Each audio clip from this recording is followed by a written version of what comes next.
So we can begin. Hello, everyone. Again, I hope you know Olga. And today I'm happy to talk to you about developing fluency. A lot of that for today. Oh yeah, I can see some names in the chat. Happy to see some familiar names and new names. So welcome. I would ask you to be active, share your examples. Oh, what is wrong with my Zoom? It doesn't respond. Okay, am I still there?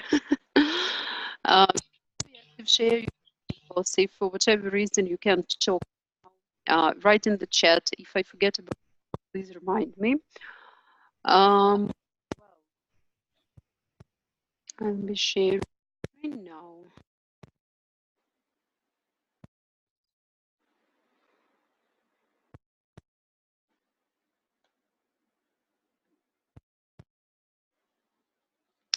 I would like to share in some questions that you have about particular students or teaching, speaking. Oh, there are sound problems. Exactly is the sound. What can I do? Am I too quiet? Maybe there's some background noise.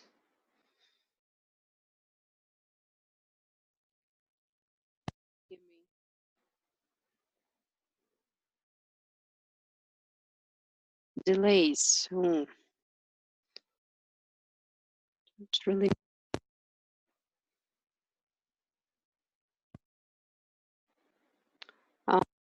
screen.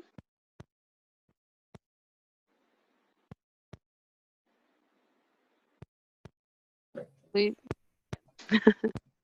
so we are talking about speaking fluency, and let me remind you situations that prompted this topic. Slowly,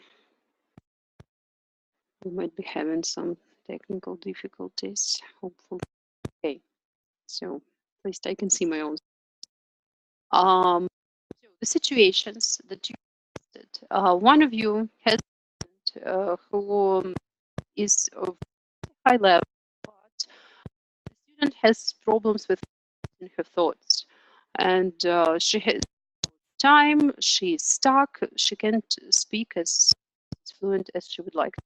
And there's another student who notices probably about himself and answers better with some instructions. So how can we help students, all the others in particular, to be? First of all, maybe I'm talking about something.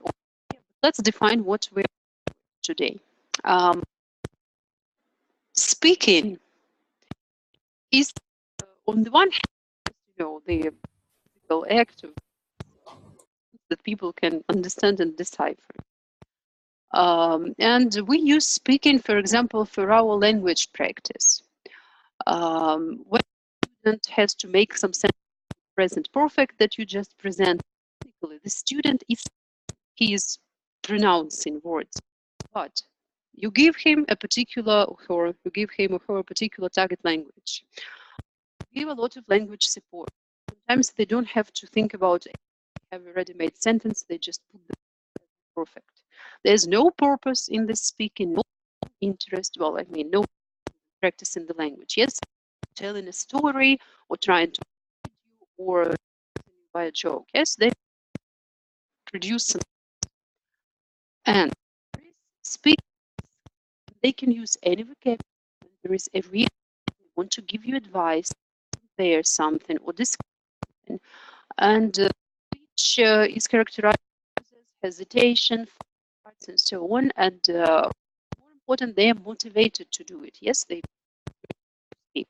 So what are we talking about today? Which type of speaking? Obviously, speaking as a skill, right? And when you think about how much time do my students speak during, I mean productive speaking, when it's meaningful. communicative speaking, when it's repeating sentences after you, but actually communicating.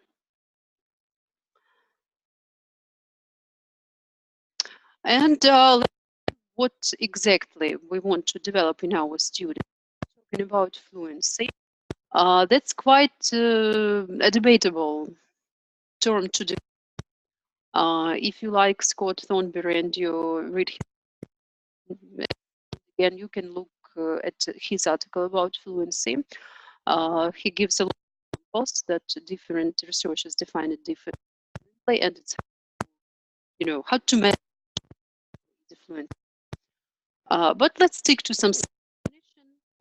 British Council that it means speaking reasonably without having to stop and pause a lot.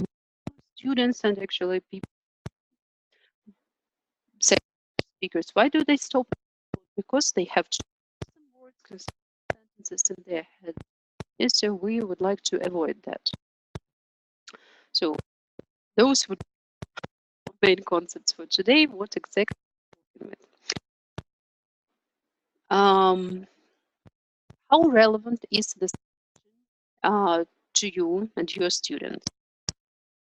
As you can see, about 18.5% of your intermediate level students are not fluent enough. As for intermediate and higher, surprisingly, but the same. On the one hand, it's not too bad that we have sector of students who are fluent level, but still, if we count, that would be like 1 out of 6 has problems with their fluency. And I chat messages this time. Let's check what's going on. No, they didn't appear. Okay, I'll make a pause and read all the messages, but now let's you said why you think your students are not fluent. Many participants of the poll noted that student confidence, they're afraid of making mistakes. It's secondary school heritage, as someone put it, because, you know, they were criticized, red ink, bad mark, and so on. To repeat this again, that's why they prefer. A lot of teachers, for me, problems. I wonder what we can do with problems. Okay, just sharing for a moment.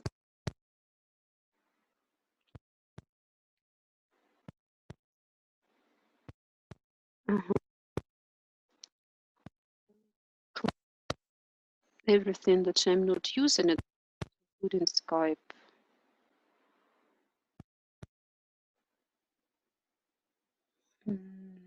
Sorry, we have sound problems, but really I don't know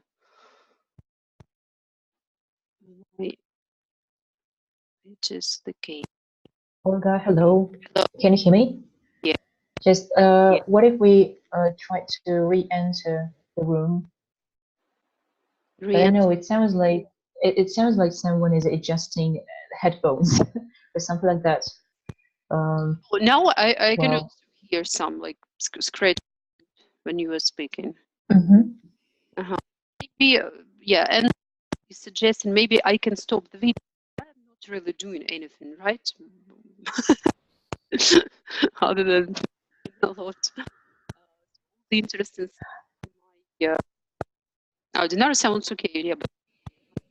So Nikita, what if I stop the video? I don't think actually I don't think it will help. It's something with connection or maybe with headphones. Oh, maybe. I wonder what we can do. Don't want to. Okay, yeah, I'll try to stop the video because re-entering might be. Is it better now? Oh, much better. Yeah. If I Can you say something? to mute myself. Oh, better. Yes, yes, yes, yes. Oh, thank you. Okay, wonderful. So that Some evil spirits don't want us to work today. Oh, then now let me go back to my screen sharing.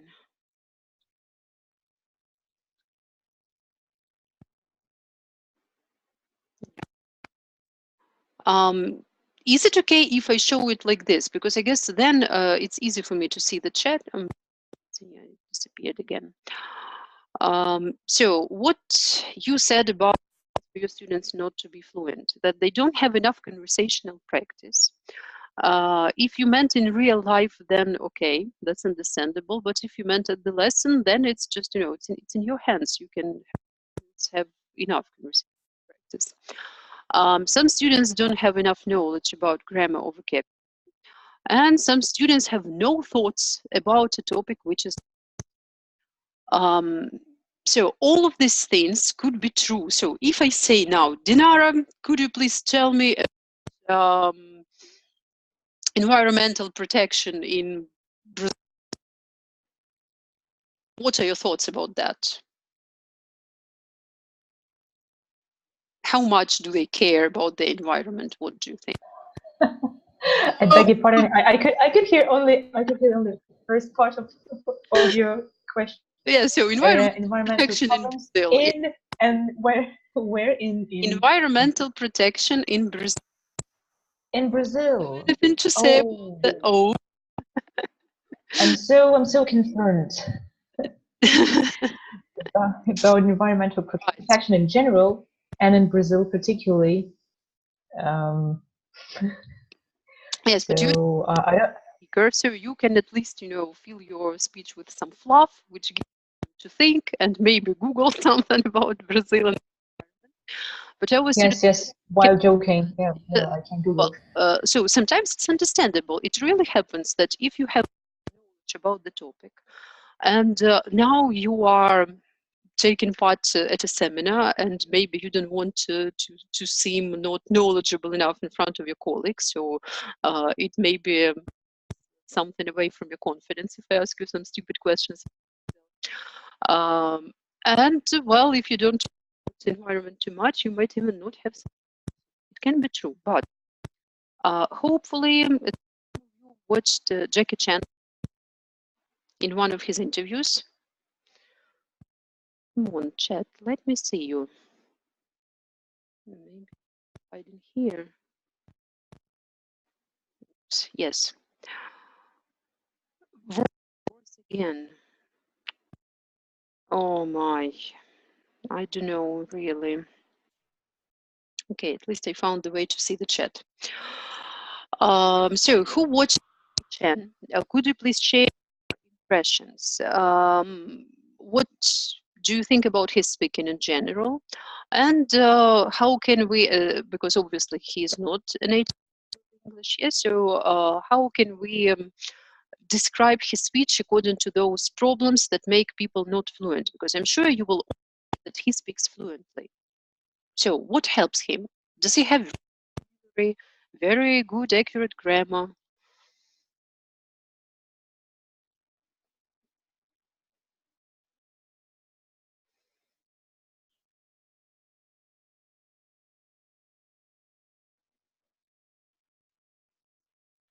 No, I lost the way to see my chat. Oops. So, Jackie Chan, who would like to say something? Well, I agree with my colleagues that he's really confident, and I would add that he is also experienced. He's quite experienced. He's not afraid. He's not afraid of public speaking or speaking out in public in front of people. And he is easygoing by his nature. So. Okay. We may add that his grammar isn't accurate, but his vocabulary is rich enough. But I've watched several of his interviews, and actually I noticed that his vocabulary is not as rich as it might seem to be, because he used his gestures, mimics, or whatever to reach his audience. I think it's all about self-confidence, really. Confidence and experience. Right, I can agree with you completely about grammar and vocabulary and the fact that he's very confident. Is there anything else? Or is it just confidence? Who said something? Maria, you? Right. I wanted just to say that he is very relaxed. Uh-huh. I think this is reason number one. So don't worry, be happy. That's the secret of... Exactly. Mm-hmm. Maybe there's something else. Who noticed something else?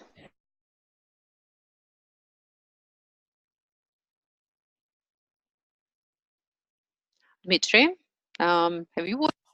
I haven't watched the video, but as far as I'm concerned, he's from Hong Kong, and English is his second language. So he must speak English, even making mistakes. Okay, he English, yes, but we want to know his secret. Why is he fluent? What helped him?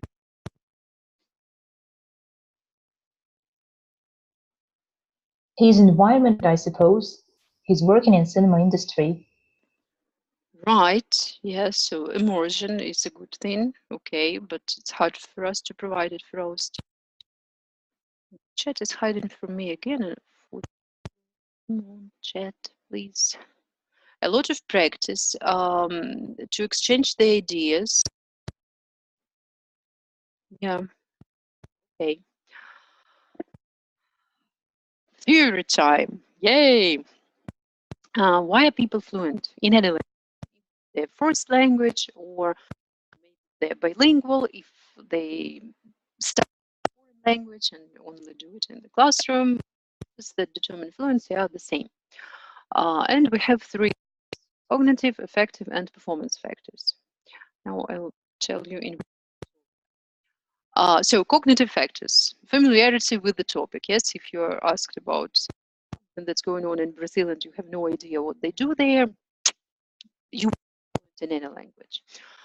What can we do about that? We take into account students' interests, try to talk, well, maybe not all the time, but at least most about something that is interesting for them, or at least to find of your current topic that could be of interest to a student, and to have some lead into the topic. Because if you have to start speaking without any preparation, you do know what to say. Yes, still you need some time to collect your thoughts, to activate that part of your vocabulary that is responding to the topic. You need to prepare for that. Familiarity. If your student is a housewife and you ask her to make a presentation for her business associates, it's difficult for her because she never does it in real life. If you do need to make your student do something that they don't really do in real life for whatever reason, make sure you decide what you expect from them. So what should that like? What should be included? Introduction, some maybe plan that you tell your audience about, and main body, and then you should summarize everything and so on. And we should choose appropriate genres. Yeah, that's what we start. Again, it is related to aims. Maybe students who have particular situations in which they use English at work, maybe they should focus on such situations, and all your discussion done in more or less the same format, because that's what helps you, your student in, right? Familiarity with the interlocutor. If you're talking to your friend, you will be more fluent. If you're talking to a person, taking notes and who is going to criticize your bad English afterwards, of course, it's hard to be fluent. So be nice, which is obvious, right? Each other with your student. You should keep some ratio of friend teacher. They should not be afraid of you. They are afraid of making mistakes, yes, a lot, because of their prior experience, but do your best to show that now they have nothing to worry about. And of course, processing demands. You study directions, and your student lives like 50 minutes away from the train, and you ask them to give you directions from the train station to their home, and they're not able to draw you a picture, it will be difficult. It's because there's a lot involved. So don't make the task too complex. Sometimes it's just hard to speak. You have to create a lot of mental pictures. Make sure that the task is achievable. Right, let's continue. And effective factors. First of all, feel the topic and the participants. As the participants, you are the one to accept your students. So again, be nice, be friendly. Topic, I would discuss at the beginning with a new student. Is there, and I do that all the time, is there any topic that you don't like to discuss? If you don't have any ideas now, please send me a message later. We can just topics, that's fine. Self-consciousness influences their performance because some people hate being put on the spot. They are talking, just listening and making notes.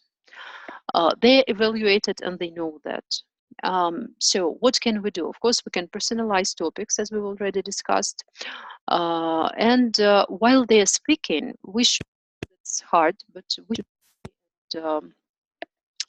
multitasking is the key to success. Act as a speech partner, not a controller. When people in your real life, they don't take notes about your mistakes. They listen to you and react. They say, oh, wow. You don't say, oh, really? Yes, so they make some friendly noise to show that they're still listening. You can do the same for your students, just to make them, encourage this. Performance factors, the last group. When we speak face, it's easier than on the phone. And there are some students who don't use their cameras because of some technical issues, as we're having now, or for some other reasons. While we cannot force them, but we can explain that someone's reaction. It's easier now to know if they're listening, if they're interested in one, and at least you should use it because they will see your friendly face, smiling in response to what they're saying, and they will be more confident because of that. Degree of collaboration. If every time at the lesson your student to perform a monologue, it's difficult. Teamwork is easier if you participate in their speaking at least a bit. Maybe you ask some questions, maybe you also made some comments, maybe you have something to say about what they're telling you, so you also share. Then it's just easier, it's psychologically easier than now speak for 4 minutes about cheating in sport. Go. Right? You might not have what to say. Plan rehearsal time. Do give it to your student because, to be honest, while there are a lot of advantages to one-to-one teaching and learning, some disadvantages too. Because in a group with different speech partners, they would have more opportunity to talk it over. They could first discuss something in pairs, then in mini groups. They would help one speaker from a group prepare and tell about their discussion to the whole class and so on. Here it's just you, and they have to perform from the very beginning because you're assessing them. So do give them some time to think about it. Time pressure, if so it's like a sword, double-edged sword. Sometimes if you say you have to talk for 3 minutes, they do not say. They can hardly find some words for a minute and a half, and then they're just stuck. Sometimes they have a lot to say, but they know have enough time because the lesson is almost over. And they start what is the most important in their ideas, and again they're losing fluency. And well, again, now we have a good illustration to environmental conditions. Background sound, it also affects their performance. If they don't hear you very well, even if their own sound effect, they would think that, oh, what is going on, and it will, and vice versa. If they know that sound is bad, that you have to listen hard, they will try to speak slowly, and again, they will lose fluency.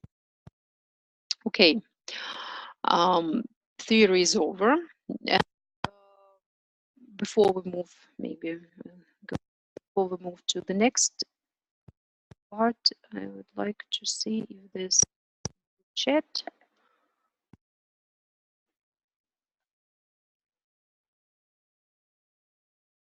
Okay, Alessia insists on rich vocabulary. I would say we'll come to that yet. In some sense, his vocabulary is rich, but it's rich in a very clever way. So we'll discuss that.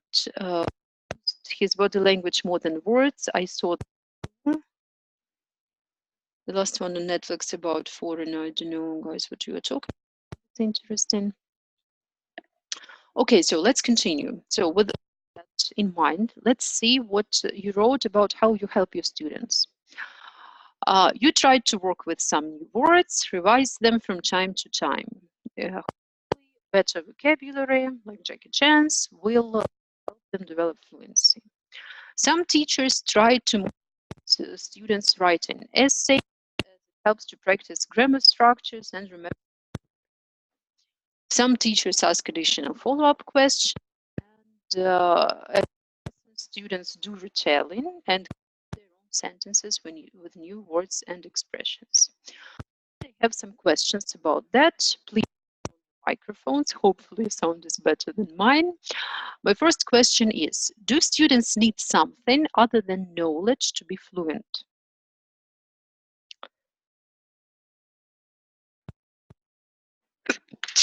Sorry.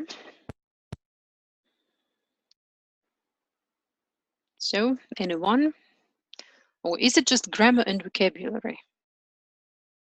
Maybe pronunciation, it's also part of knowledge. So who would like to contribute to that? Yeva, what do you think?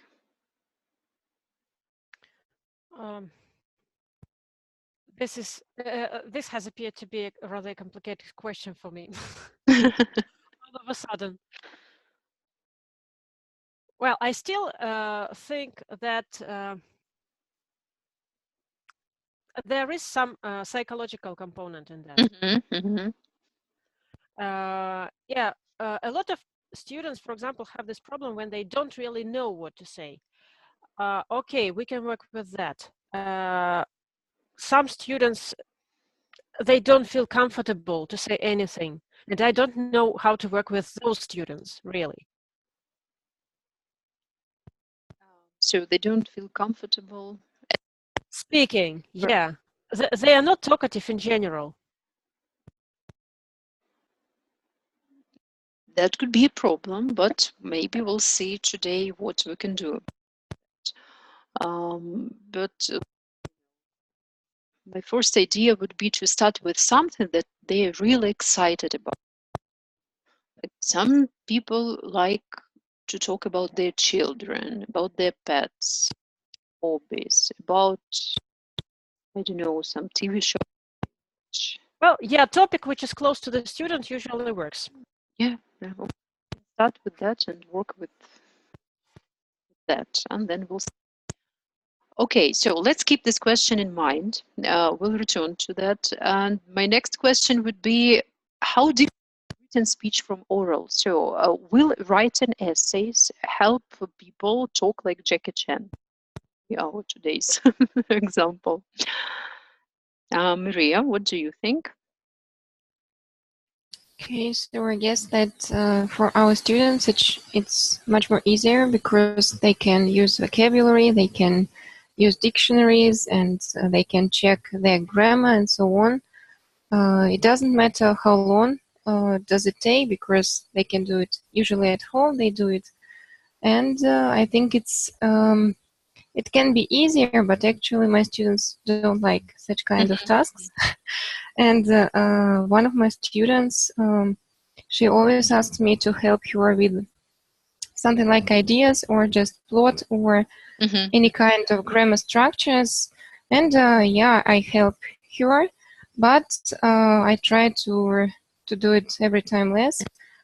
And about speaking, I guess that in real life, and I had such experience, but not with English, with German, when you really need to talk, to discuss something, you will do it. Maybe not the first time or maybe not the second day, but anyway, yeah, maybe in a week, you will start doing this. You will not care about grammar, about vocabulary. You can just show it with emotions and so on, and it really works. And I try to explain my students that, okay, I had this experience and it was hard for me, but anyway, you should try it. And my example, I think, really can help them. Right, right. Students do like writing, some students don't, but in terms of the quality of speech, how different is written, oral, or is it the same? Tatiana K, maybe you can say something about that. Hello. If you mean, Yeah. yeah, yes. Oh, okay, Olga. It's it's really hard to say. Of course, I totally agree with my colleagues that written speech is when it is well prepared. Of course, it can sound much better than oral speech. Yes, and a person has an opportunity to show all everything that he can, and to enlarge his speech with more complicated phrases or vocabulary than he if he starts speaking orally. Or what exact do you mean? What I mean is just whatever topic. Someone had an example, which is better, dogs or cats as pets? If you ask this question in real life, for dogs or cats, will I start speaking? Having a pet is very important for some people's well-being. While there are a lot of lovers, many people think that dog is the best friend for a human being. Me personally, I prefer, maybe not me, sounds not like in the written speech. As far as I'm concerned, I would rather have than a cat. There are some reasons for that. First of all, do I really speak like this? If you ask me in real life that question, I would say something, that's really an interesting question. No, actually, I don't have a cat or a dog or any other pet, but I've been thinking about it. And my children, well, they really have a cat, which is funny because they never had one, so they wouldn't know what it feels like. And my husband would like to have a dog. By the way, he speaks Russian a little bit, and he had a dog named. I would come from topic to topic, and I would make some false starts and use occasional phrases. It wouldn't sound like an essay read aloud, right? So while I don't want to say that writing essays is bad, no, it's good, but still, oral speech sounds different. Okay, so you can give that homework to your students, but aware of the fact that it won't make them fluently. They will have maybe a better understanding and better grasp of grammar and vocabulary, but they will still some time to put the words together because they will be trying to remember how they were put together in their essay. Additional questions. While they could be helpful, people can just have the main question. Make some predictions about the city. Go. I don't know. If you specify this question, let's start with transport system. How are things with the transport in your city now? What do you think should be changed? What could be changed? What changes would you personally like to see, or education, or something else? Yes, then it's easier to answer these questions. Questions don't help, and they just make your student even more struggling because they don't know what to say at all. Another question about retelling and creating sentences. So Tatiana Kisel, I'm just going down the list. In real life, how often do you tell a story or a film to a person who has just read this, watched this film together with you? Do you do that? Tatiana Kisel, could you please turn on?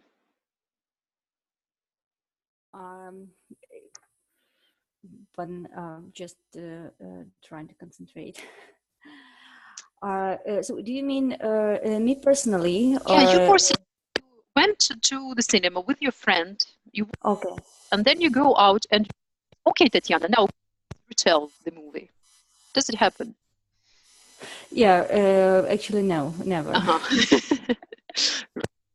Why not? So yeah, and I never discuss movies, especially I don't think it's necessary to retell a story. Maybe it's necessary to discuss some problems or some characters, but I don't see any necessity to retell the story of film. Right, right. So we tell some things in order to share information, yes? And if we both had the same information, with this text, Definitely. minutes to know everything. Why should a student retell it to you? So they just like fluency when the task is plain boring. It's boring to retell the text that you've just read. Again, these sentences. How often do we create sentence in real life, and what for? So in real life, I think that we should create sentences every day. So for speaking. But we speak in order to get some information or ask for some information or to share some experience, to express our emotions. We sit and think, okay, time to create this time it will be in past. So there goes, and you just pronounce your sentence in past perfect. Does it ever? So yeah, of course, in real life we don't do that if women the native language. Right, and even in a foreign language, yes. If you talk to people, you just talk to them. You don't create sentences for them. So if your is not meaningful, real purpose, it's unreal. It's about something that people never do in real life. Maybe your student is not fluent because he or she is just right. So we should think about that too. What can we do to help them? First of all, they should notice how good speakers speak. So feel free to use the Jackie Chan example. Find something else, but it's important to listen to some authentic speech. And if possible, now there are a lot of YouTube videos with subtitles, so you can analyze that. Just watching or just listening, enjoying, having fun is. They should notice all those feelings. So it's important to analyze the transcript, the subtitle, find something that you can borrow. So what could be a good such authentic listening? Tatiana, without any sort of, what do you think? So, without any without any listening, of course, I think that listening is a great source of getting the knowledge of the language, because it helps them to work on their pronunciation, to get some necessary structures, grammar structures, and then reach their vocabulary, of course. So I think that listening is one of the most essential parts and one of the most essential skills that any students should use. What exactly should they listen to become more fluent speakers? So again, it is a topic of their interests. Of course, I give this kind of tasks to every student of mine. Some of them are listening to audiobooks, some of them are watching some TV shows, some of them are watching TV series, and so it only depends on the student and his motivation and his sphere of interests. Right, but I would also say that it depends on what exactly they need to do with their speaking in real life. So make presentations, they should listen to presentations, right? And they should borrow some techniques from good presenters, like would be a source of help. If they need to just communicate with people, talk to their colleagues, they would need unscripted speech, because while watching series is a lot of fun, still they are speaking, you know, their speeches, they had a script, they learned their role, they learned lines, and they don't have any natural hesitation, pauses, any false starts, they don't interrupt each other, they talk smoothly. And I to say that it's useless. No, we can learn a lot from them, we can borrow a lot from them, but still, at least some of the time, they authentic speech, which is not prepared. One of the good sources would be some that you can find on YouTube. Again, because we can make use of subtitles, and because it's easy to find something according to your students' interest, because some actors, musicians, you know, learn from the admire. It's fun to look at someone who you like, and again, look our effective filter when it's connected with lots of fun. It's important to listen to the authentic speech. Won't read it aloud now, just to save time. I'll give 30 seconds to look at this. This is an authentic version of that I borrowed from Thornberry's book, How to Teach Speaking. So 30 seconds. Please.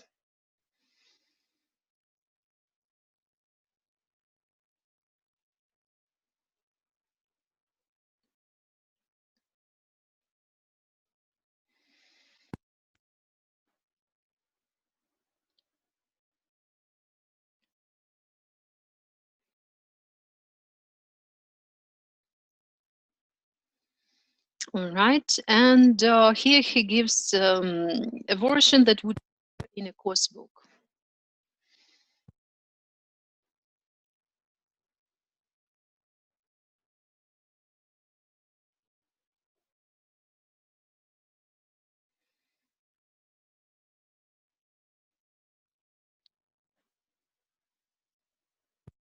Okay, so I hope you have time to read both. And Ekaterina Kushnir, if you can talk to us now. Let's make some conclusion. Why is it not enough for us to learn speaking just book speech? You know, so what I personally think about that is the problem that when we teach our students this language, as in the second example, so they expect other people in the street speak the same way. And when they come across this situation, so they become, some of them become stressed maybe, and some of them just are not prepared for that. So that is why I personally think that so the first example is very important to show that the people in the street can speak anyways, and they must be prepared for any situations. They themselves should speak correctly so other people can understand them easily, but they must be prepared for just any situations. So that's what I think about this. Right, exactly. Besides coursebook dialogues, I usually focused on some structure. Yeah, here we can easily notice what nice earrings, what a bargain, here, because we want to teach this structure. But still, we can find some. We can combine natural speech with what we would like to teach students. I am not telling you to all your dialogues and record friends by yourself, because, well, that's a lot of work. That's tremendous amount. But still, from now, every now and then, maybe just be creative with what you have. Add something to the dialogue that you already have in the course book, just to get and to see how you can make it more natural, because obviously they also understand that just actors are reading those dialogues from the script. This is prepared speech, and if they want to learn how to speak spontaneously, some speaking strategies. Talking about strategies, we in our real life, especially when our first language, we do it naturally without even thinking much, or we do it foreign language if we're proficient speaker. When I asked Dinara about environmental protection in Brazil, I started with something. Well, that's a really interesting question. And to be honest, I'm concerned about environment in general. What was she doing? She was buying time. Yes, she was giving herself time to think. She was using one of the strategies, and she knows how to do it because she's a proficient speaker. Not all people are able to transfer this skill from their first language to so we should teach that, not just vocabulary and grammar, but also strength. They should know how to take turn and to release a turn, so start speaking and how to stop speaking, because they can't just pat a person on the shoulder every time they want to say something. Yes, they should know how to, they should know how to introduce a topic, start speaking, or change a topic.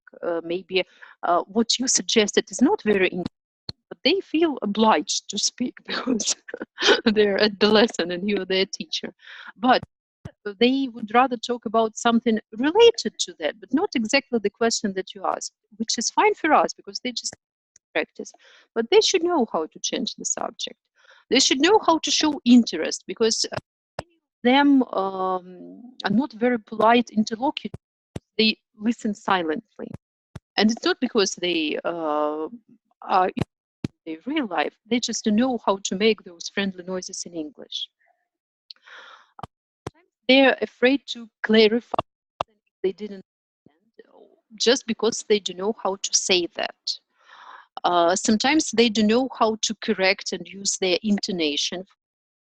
Again, because they were never taught how to do it. So this is what we can do to help them. There are more strategies, and that could be actually a topic one day. But for now, we should they should know all those strategies. You mentioned some of them, like you teach rephrasing what they don't know. What is called circumlocution. Yes, if they know how to say this word, they should explain it with some simple words. It's such a thing that goes between floors and carries you down. They don't know lift or elevator. Yes, they can explain what it means. Back to our friend Jackie. Does he have all those speaking strategies? Can he use them?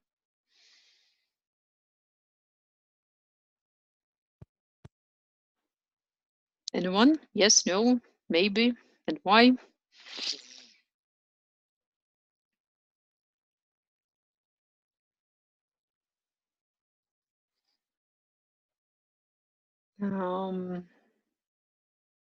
Victoria, you wanted to. Victoria can only type in the chat. Okay, Anastasia, maybe. So,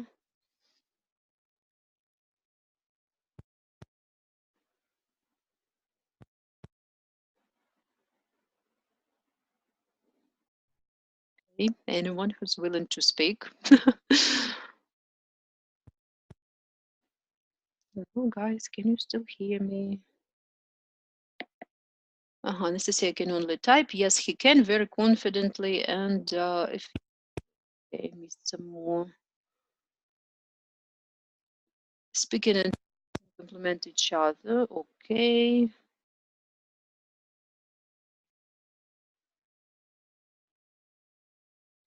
Yeah, we can agree with that.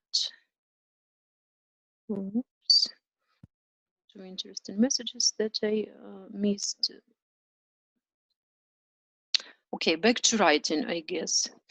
No such writing. Okay, diaries, reviews, stories, letters, anything. The features of written and oral speech, they are different. There are elements of oral speech writing. We don't write in such a way that we speak. And again, we don't in such a way that we write. They're just different.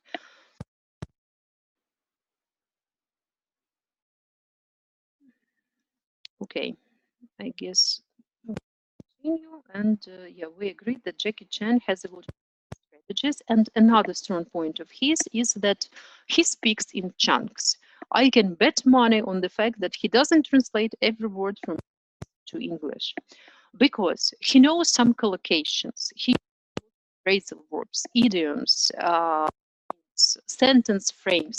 The thing is that what really gets me is social formulas, discourse to signal that you agree or disagree or start talking about something, so on. This is what our students should learn. So, of course, vocabulary is essential.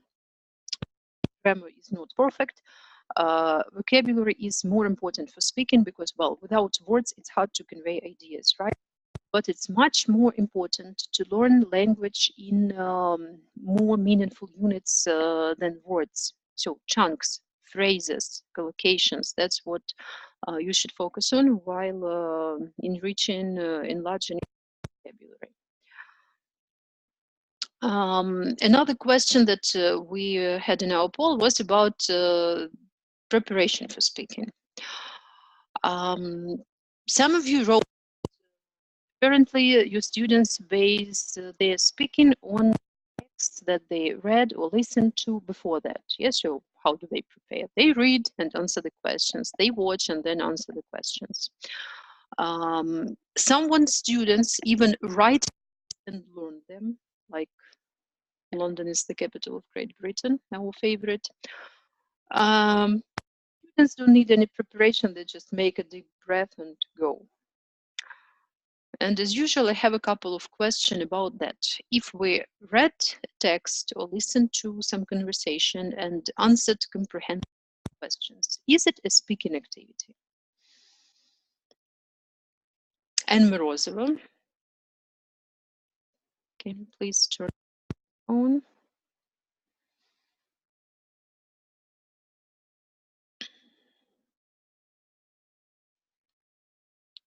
Or anyone else who is able to speak today?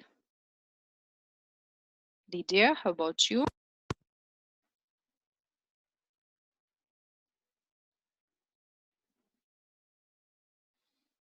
One of the Tatyanas, maybe? So if we read something and answer questions, is it a speaking activity? Of course, it's not actual. Sorry. Maybe it's not an actual speaking. It's not productive speaking. I mean, so it is just retelling something, and the person, if the person just retell some text, it is not productive. But sorry, but why retelling? Why retelling? Do they are they supposed to retell anything, or they might answer these comprehension questions just from their memory, using their own words, paraphrasing? Yeah, but still it's comprehension. It's not their own ideas, it's not their imagination, maybe it's not sharing their ideas about what they have read. What if they didn't get, what if they didn't get the, well, exactly what they have listened to, or they just listened to, or what they just heard? They might use their imagination to answer these questions. Usually obviously. what we expect is like, did he get the job? No.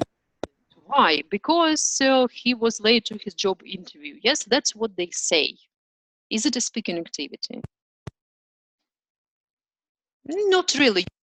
Comprehension. So while it's a good start, we can base our speaking on what we read or listened to. Still, if they are answering questions according to the text, not some interpretation, yes, about what they just read or listened, that's not speaking yet, not productive. And they could answer the question fluently, but, well, it doesn't mean that they'll be able to talk about some difficult job interviews as fluently as they are able to say, no, he didn't get a job because he was late for the interview. If you ask after that, how about you? Do you have any interesting stories about interviews? They might struggle more, right? My next question is, learning text by heart make you a more fluent speaker? Dmitry, what do you? Okay, so I don't think so. Why should we learn text by heart? It's not. Sorry, about students. Yeah, I know that, but anyway, why should they learn the text by heart? What's the point of doing this? That's okay. Anyway, I don't think. Okay, that's my opinion. I don't think that learning text by heart make a person more fluent speaker. Because if you mean the whole text, I mean, it's a terrible thing to do. Okay, we can, well, learn some grammar structures, but the whole text, or maybe I got it wrong. Well, That's what we did at school, actually. Write text for them for students. Well, for some, like if your student has to make a lot of presentations, it could be for them to learn by heart a couple of them, to be very well prepared and to shine at work, and then they will become more confident. They won't have to learn word. But for most students, it's really unnecessary. Besides, if they forgot what they learned by heart and they're to speak spontaneously, even more stuff. So make sure that what you're doing with a student corresponds to goals. I would say that most students don't really need to learn text, and there's only a small percentage. Presentations, what else could be important? I don't know, maybe people who say the same things again and again. If they work in customer service and answer phone calls, yeah, they have some scripts, but usually they can just read them from the screen.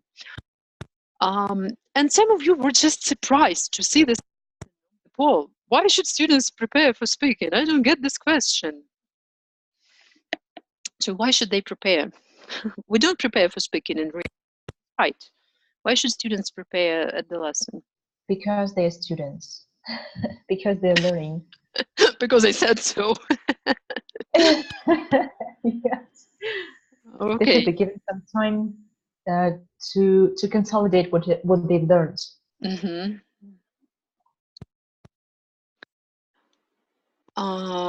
Any more ideas? So it is not their mother language, their native language. Yes, it's a foreign language for them. That's why they need to take some time to formulate everything in their heads before produce the speaking. It helps them to feel more comfortable, to feel more self-confident at the moment of speaking itself. Mm-hmm, mm-hmm. Right. So when they speak in real, in most cases, they know what they're going to talk about. At the lesson, you can surprise them. You can introduce a topic that they never actually talk, and they need some time to collect their thoughts. Besides, it's a foreign language. They might need some time to remember words, to plan what they can say, and so on. So what can we do for them? We should think when we lesson. Okay, we're coming to the speaking activity. Do they have everything? Do they know all the words? Do they remember all grammar? Have all the communication strategies to be able to speak now? If you want to discuss something, discuss pros and cons or express opinions, are you sure that your student can use all for agreeing, disagreeing, partially agreeing, giving reasons? Do they have the discourse? What do you need to send them a list before? If you're talking about, I don't know, their summer holidays, are you sure they remember that they need the past tenses? Or do you need to remind before speaking? And so on. And if they plan in English and they can use the chat, the online chat for that, and you can plan in English, then they will go away from translating it from Russian to English as they go, because a lot of students still do that, no matter how hard we try. But if they took some notes in English, look at those ideas in English, it will help them. So, of course, they shouldn't have 2 minutes to prepare for every question, but at least if you have some big speaking activity, that would be really great for them. Okay, we are out of time, so I'll just rush through my last slide. Speaking time. It's great that your students speak some decent level students. Half of them speak between 5 and 15 minutes, and there are some lucky ones that speak, which is good, but should help those poor little dears 5 minutes to start speaking more, and that's what we are going to do with the help of all this information. Your students talk a lot, that's great, but make the most of our time. There are such techniques as task, teach, task. Speak as they can, then you give them feedback, and you're not just, okay, you made this and that mistake. It should be more instructive, so you teach them that you could use this phrase or this collocation, this sentence frame, or this discourse marker, and so on. Give it in the chat, or maybe send some list in some other way. Then they should do the same task, but using everything that you gave them. And they both will see that their second performance is much better. Such a technique as first you give them, or it could be 3, 2, 1, you give them 4 minutes to talk about something, then you should try to make it more fluent, maybe sentences together, maybe formulate something, help them to do it. They should say the same in 2 minutes and then the same in 1 minute. In this way, they reach fluency too. I gave you some links with lots of pieces of advice how to make students fluently, or how a student can just, I believe one of the articles about English learners, so how you as a learner can speak more fluently. Feel free to use those tips and introduce more activity by some autonomy. Unfortunately, I don't have time to discuss them. Feedback. A lot of you start with something positive, something constructive. But a lot of our colleagues also said that after the student speaking, I point out his mistake, explain what was wrong. I believe that's quite demotivating. Start feedback on content. When you talk to people in real life, they react, they say, interesting, I've never heard about that. So they react to what you said, not how you said, and you should do the same. Focus, they did well, yes, because we are not Soviet school teachers with a red. We want to help our students, not just to give them grades. Start with something that they managed. Praise. Wow, you remembered all the vocabulary from today's lesson. Fantastic. And then point out some errors, not all of them, but something that's really the main focus of the lesson. So if you were studying today and they made mistakes with comparisons, talk about that. And something that completely prevents from understanding, something that messed up really, really badly. There were 15 mistakes, and we are going to discuss each of them. They will just shut up. Okay, and some quick summary. Let me remind you, speaking is more than an instrument for practicing grammar and vocabulary. There's a lot more to speaking. One of our main tasks is help our students gain confidence. Yes, we've all seen Jackie Chan. He's confident. There are cognitive, affective, and performance factors. I will make this available. You'll look through the factors again. You should take them.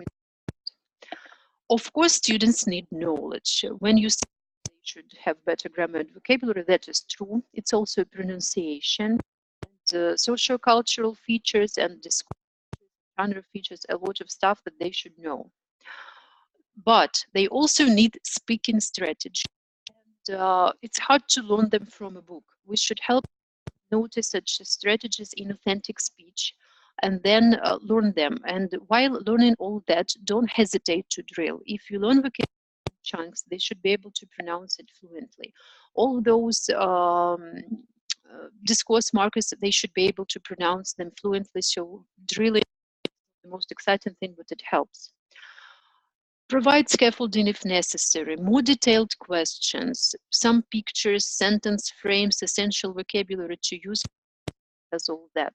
Give them time to think, to look at the words that you gave them and to formulate what they want to say.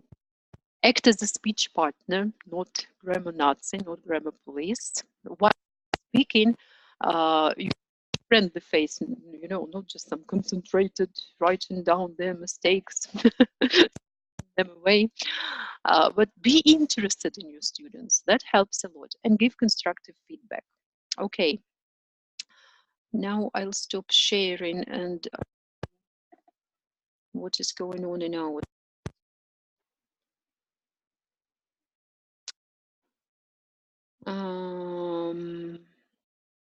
yeah, basically, I think I've seen all the important messages. So our time is over, but if you are still here, and I see that some of you are, I would like to hear some feedback. So what was interesting, useful for you, what you would like to start practicing with your students right away. And maybe if you still have some questions, let's discuss it in our Skype chat. I think now we're way out of time. It's not enough for us.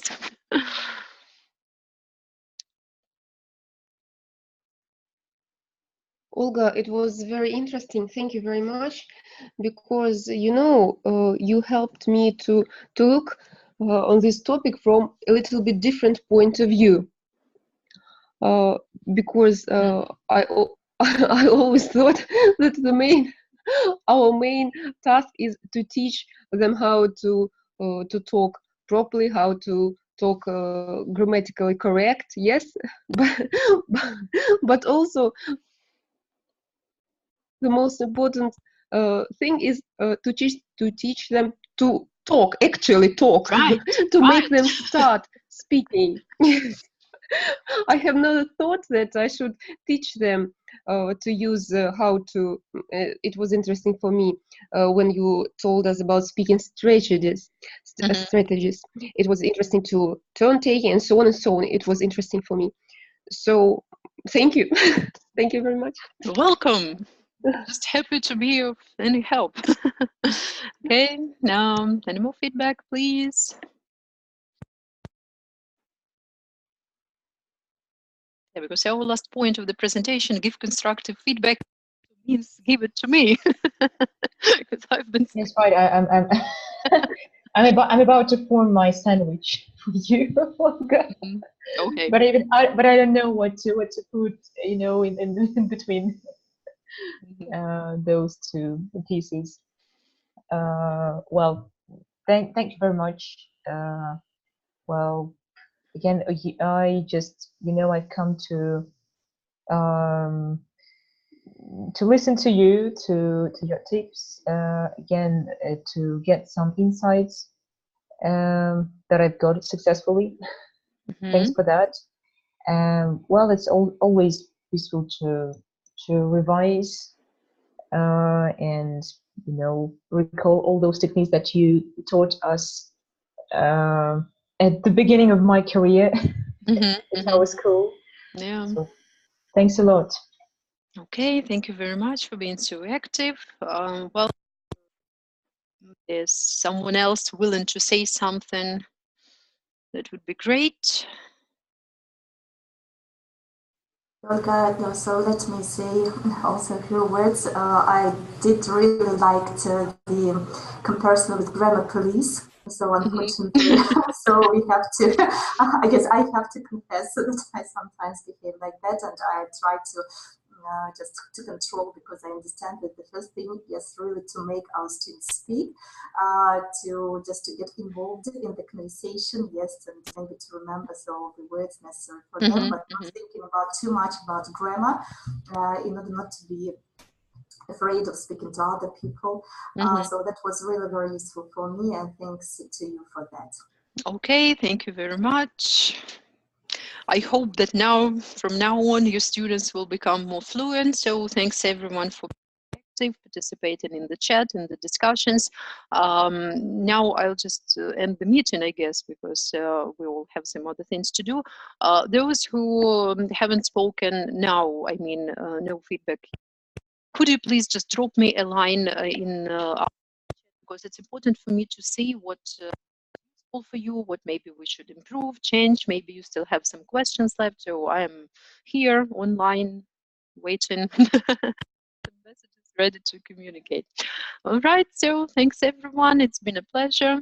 Wish you a good evening and enjoy your weekend, and hope to talk to you soon. Goodbye.